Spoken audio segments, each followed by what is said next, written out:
G'day, Shane Dowling here from kangaroocourtofaustralia.com, and I'm with Simon Mulvaney from Save the Bees. They have a website and a YouTube, the Facebook page, and we're here to talk about the Varroa mite again. There's obviously been some big movement in the last 24 hours. The federal government, or the New South Wales government at least, have stopped their eradication program.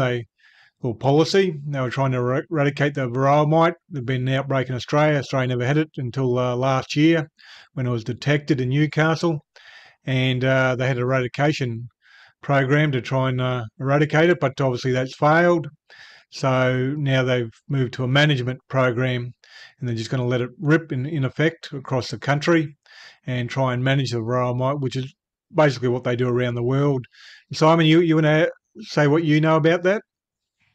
Oh, so yeah, you're well briefed there. I guess the tragedy out of all of this is we have got the mite now, and if you go back to our earlier interviews, we were saying we had to do all we could to stop it from getting to the almonds, and that in effect is what ruined it for us. Is that they allowed this mass hive movement to the almonds, and it spread. The other thing that is really terrible is 30,000 hives, I think, have been killed, and so there's a lot of small businesses that have been wiped out. There's also a legacy of a poisoning program that didn't work. I don't know how many, well, $130 million of taxpayers' money seems to have been wasted on this project as well. And if they had have gone back to the original parliamentary inquiry, there was, we sort of predicted exactly what was going to happen, but also the head of the New South Wales Apiarists Association, Steve Fuller, warned government exactly what was going to happen. It's turned out exactly the way he said it would, and he lost his position for speaking out. That's that's another issue which we probably should look at in the future, where they're trying to silence people on social media and the media. But that's a bit of a different issue. Basically, the government had come out and said non-compliance by some beekeepers, a recent spike in new detections, and over a wider area made eradication a non-viable option. It's interesting how they're blaming some beekeepers' non-compliance when the reality is the government themselves allowed beekeepers to move around the state, which is worse than anything non-compliance by a beekeeper would have done. Absolutely, and the test required for beekeepers to move, it wasn't very effective. It couldn't really predict whether the mite was in it or not. Non-compliance, well, there's theories out there that some of these big commercial guys found mites and didn't even report them to the DPI because they didn't want. They were happy for it to be spread, and they really needed that pollination money. So if the government wanted to do the right thing, they should have paid a few of these big commercial people not to move their hives around. And if they had have had a better compensation system, then maybe these big commercial guys wouldn't go to the almonds. And to make matters worse, another topic that we've been on and on about is the fake honey importation. And a lot of these big commercials say to me the only reason they go to the almonds is because the honey prices drop so much because of the fake honey coming in.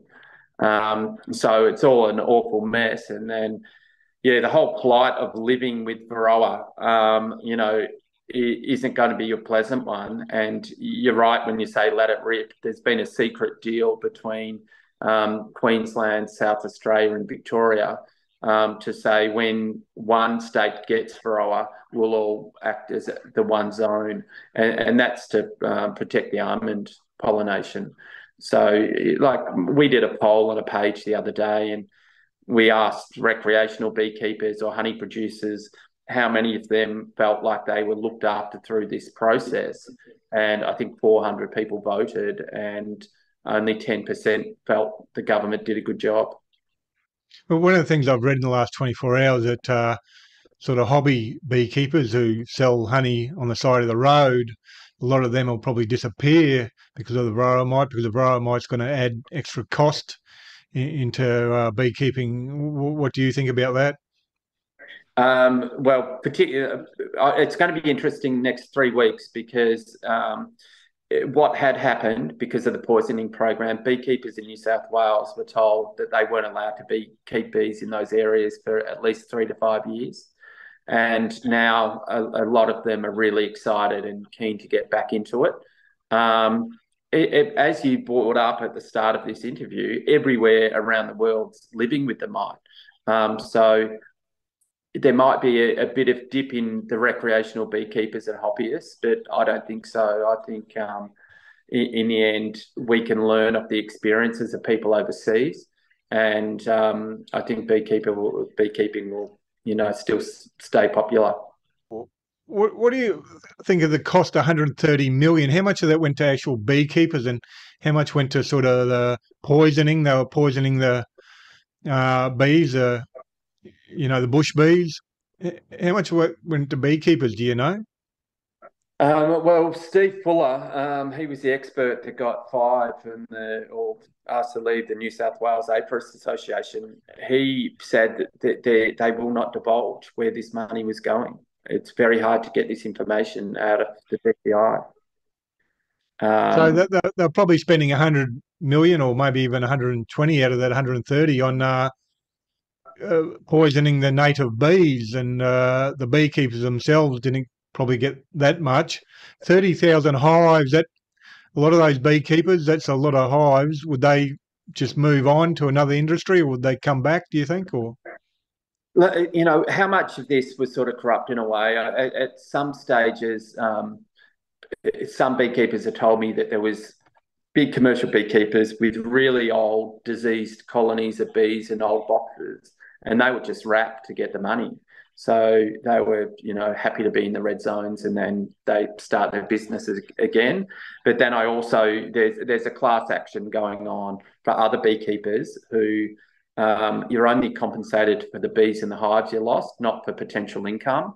And one of these guys in the class action, he only had a few hundred hives or something, but he reckons he made it. He had Manuka honey, so his honey was worth a fortune. He reckons, the government owes him, over $1 million for the loss of his 100 hives. Where's the class action? Do you know what state or what court? Is it a federal court? Is Yeah, it? Or? Stuart Levitt's running it. I don't know if you know Stuart Levitt, but it's being run in New South Wales, and it is. I believe there's quite a few beekeepers have joined that. Like potentially 10,000 hives or so. So that's still got to play out. So other beekeepers could approach him and probably join it potentially, I suppose, as well. Yeah, so there's been a few meetings that he's held, and as far as I know, there's a list of 15 or 20 big commercial beekeepers interested, and then obviously they're asking hobbyists. They were asking food growers even to join because they had a lack of pollination. But yeah, there's going to be. I think that's a class action for everyone. But I've also spoken to several other beekeepers that are going to have their own legal suits against the government in So response that one to. currently is in New South Wales. You don't know if it's Supreme Court or federal court. Could be either. I'm not sure. I don't. Yeah. At this stage, I don't know It doesn't if really matter it's too much. no. But most of the problem was in New South Wales anyhow, so it might have gone through well, if they want to sue the federal, well, it's really hard to know. They might sue the federal government and state government. Who knows? I would be thinking it was the state government at They'll this probably go stage. through the Yeah. Supreme Court. And Mhm. I think you were saying there's a Senate inquiry currently, is there? Or Oh, we're calling for a Senate inquiry. There was two Senate hearings that I was involved in, one last week and one probably, as it broke out a year before, probably a year ago. And in that time, it's, pretty upsetting, but we detailed the problems that they were going to have, and they just sort of pushed through and what now Australia has lost its status as the only place in the world without Varroa. so the Senate hearing last week. There was a federal Senate, obviously. Oh, that was I think it was just there was five senators, and I think it wasn't an official, Senate hearing. It was just getting Steve Fuller, myself, and a few other beekeepers to advise the inquiry that they were having. And we had about 7 points we wanted to get across, and it seems like they've all happened now. So that's one thing, and I guess those 7 points. The first one was to stop the fipronil poisoning, stop the killing of hives, and one thing that doesn't seem to be happening is temporarily happening. I think is they've closed the border to Victoria and Queensland, but I got an email the other day that said they're going to open those borders up within the next 2 weeks, and that's disturbing for honey producers and recreational beekeepers. With the let it rip strategy now, it's obviously going to require a federal government strategy. At the moment, it's basically just New South Wales managing it with input from other states to some degree. But is that what they've said? Have they said anything along those lines that the federal government going to intervene and have a federal strategy? Yeah, there is, and I think that's due to be announced. So there's still details that beekeepers haven't received, like can they take their bees back into the red zones? It's in my research. If you do take your bees back to an area that has been poisoned, it is more than likely they'll be killed from the poison that's still residual in the hollows of trees and other places. So I don't think any work has been done on how to clean up that contamination of the fipronil poisoning.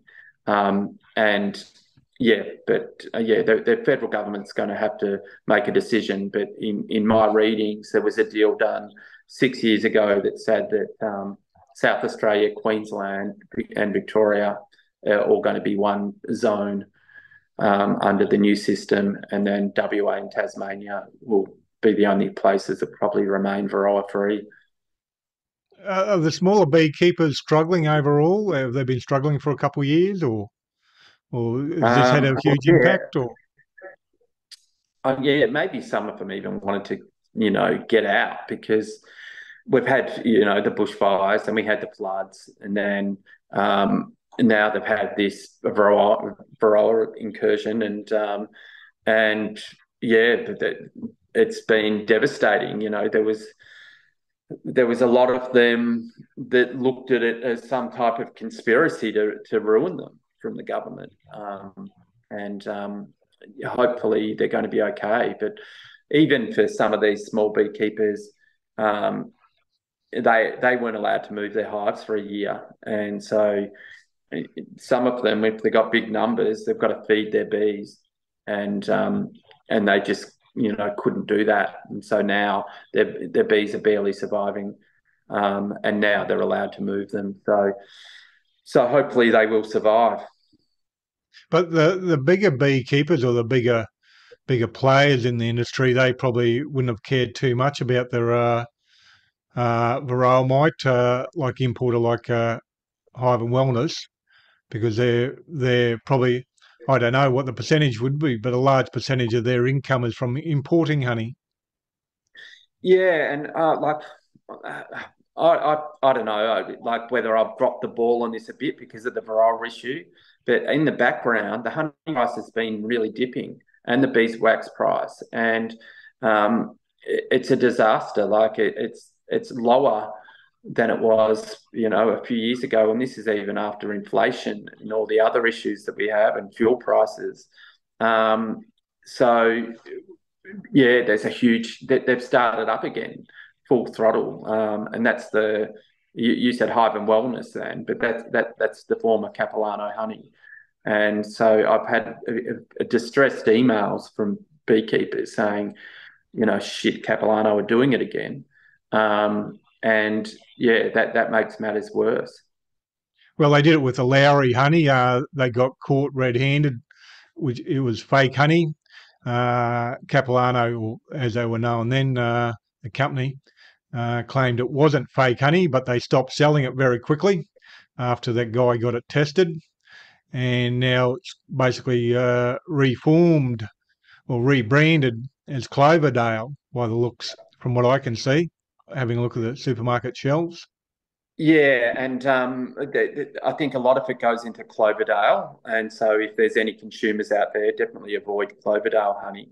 But I've actually heard that a lot of this imported honey is going into food products now in Australia. Like Arnott's have stopped buying Australian honey. I don't know if they're getting their honey through Hive and Wellness, but yeah, they're not using Australian honey.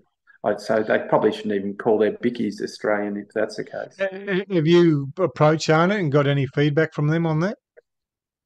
Yeah, I did, and it took them a while to get back to me, and they said that's one of their components that they would like to buy Australian honey, but they said something like it's in short supply, or they made some excuse up. But I have contemplated doing a campaign against Arnott's for that reason.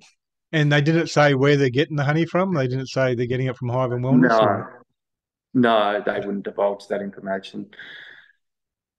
well, that's I think Hive and Wellness via their Cloverdale, or not even via Cloverdale. What, wholesaling it to restaurants, aren't they? Or do you know if they're doing that? Yeah, no, that they're definitely that's one of the big markets is imported honey into food production, and back in the day that was their excuse for bringing in so much imported honey.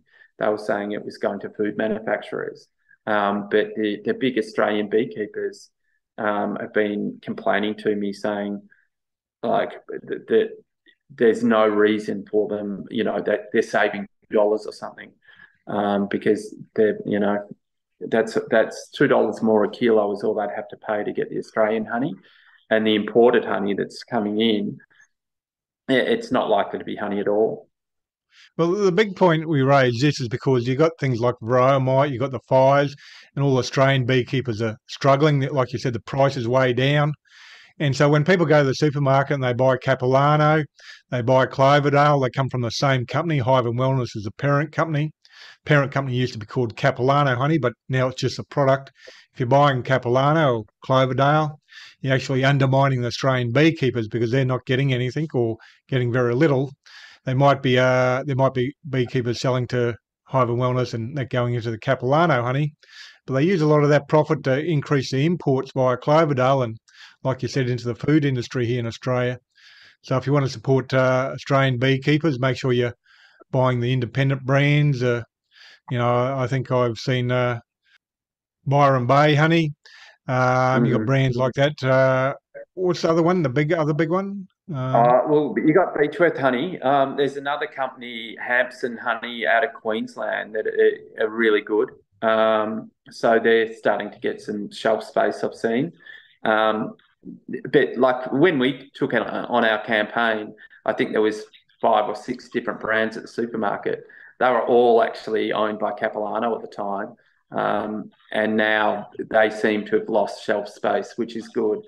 And now you've got quite a few different brands, like what you said, Byron Bay honey. There's a Leatherwood honey. There's 5 or 6 different brands. But we'll finish up there. But I think most people who watch our videos would know they can look for the map of where to buy honey. Is that map still up there? Is it? Yeah. That's Honey Map, and you can find that. You probably just have to write Honey Map on Google, but it's at bethecure.com, and you can put in your postcode, and it gives you connections to beekeepers in your area that can sell honey. And like I said, we'll finish up there, but we'll do another video in the next week or so in relation to fake honey. There's big news around the world at the moment in Europe and also the US. A lot of fake honey being sold. Other than that, thank you for your time, Simon. Yeah, thank you, and I'm sorry that you're suffering with censorship again. I noticed you're not on Facebook No, anymore. What happened? no, but we'll deal with that in the near future. It Facebook was dying anyhow, and it has been dying for a lot of people. And for Mm. whatever reason, they didn't tell me. They just closed my page. Says it doesn't abide by their terms and conditions. They didn't tell me any article. I'd only published a couple of articles, which were nothing major in the sort of last week prior to that. there's nothing sort of extreme in any of them, and they didn't give me a reason. They just closed it down. So I'm going to keep on pushing them and see what happens. They won't give a response at this point, but other than that, I'll just move on because Facebook have been censoring in a big way for a long time now, for a few years, and they're getting worse and worse. So not much you can do with a player like that, but I've still got my website, still got the YouTube channel, still got Twitter, and I can sort of move on to other media as well if I needed to. Yeah, well, I'll keep watching out because I'm glad that there's journalists like you taking on the harder, more controversial issues. And yeah, I'm a bit concerned about the censorship that may be coming our way. Exactly right. Could come your way. No, all right, then. Thank you for your time. All right. Thanks, Shane.